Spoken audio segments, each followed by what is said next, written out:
Lee Carsley will take charge of his final game as England interim head coach tonight. A win against the Republic of Ireland will guarantee England promotion back to the top tier of the Nations League.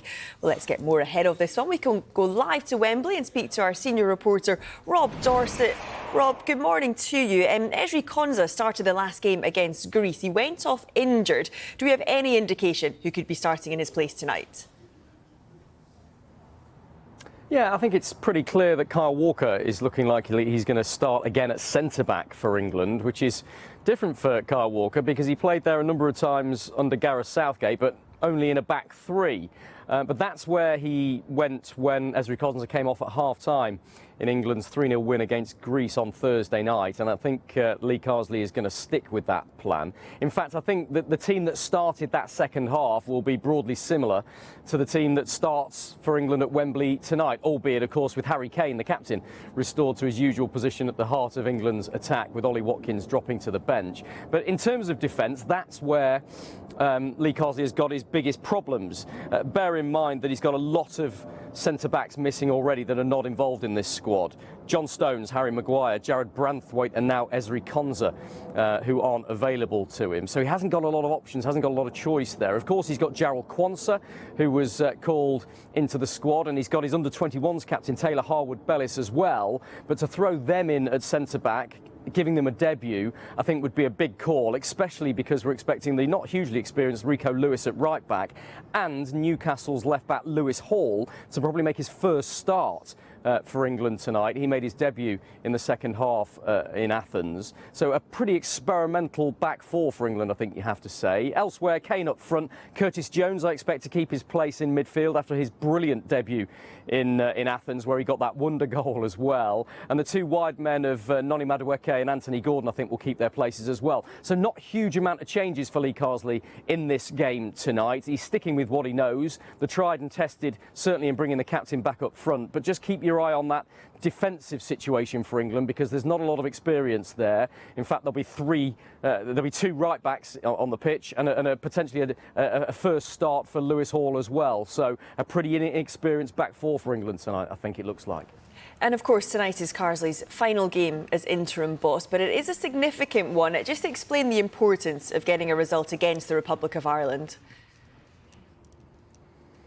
Well, it's really important for him personally, isn't it? Because this fixture kind of bookends his time as England's interim manager. He's had this will be his sixth game in charge. His first game in charge was against Republic of Ireland as well in Dublin. And of course, it's Ireland that Lee Carsley won 40 caps for as a player. So emotionally and for his family, it's quite a big occasion, of course. And there was all that controversy before the first game about whether he was going to sing the British national anthem or not, which was quite a ludicrous debate that everybody was having at the time.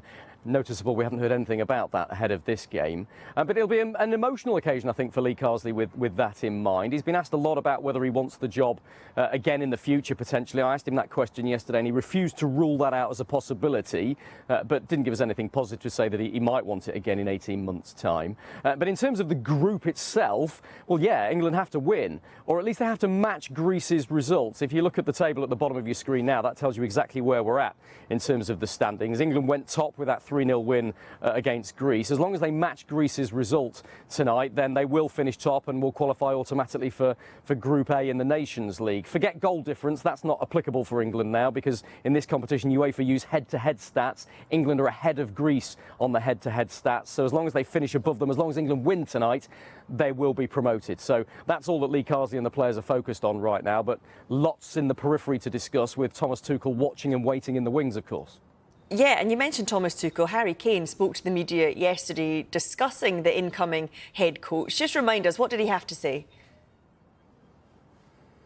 Yeah, it was interesting. He said that it'll be probably a very different environment to the one that the players got used to under Gareth Southgate. He said the tactics will be different, but he says that Thomas Tuchel brings a real energy to the squads that he's involved with, and he expects him to do that again here. He said it'll be quite jovial, maybe a laugh and a joke in the downtimes between Tuchel and the players. But he says when he gets on the training pitch or on the match field, he's very, very serious. And Harry Kane said he will not shy away from confrontation either. So he's going to be a strong manager for England. I think he'll make some some tough decisions. But that insight that Harry Kane could offer, having played under Thomas Tuchel for a year at Bayern Munich, when Harry Kane scored more than 50 goals in that first season out in Germany, I think is a really interesting insight. He's the only one in this England squad who knows him very, very well. Some of the Chelsea players do as well, of course.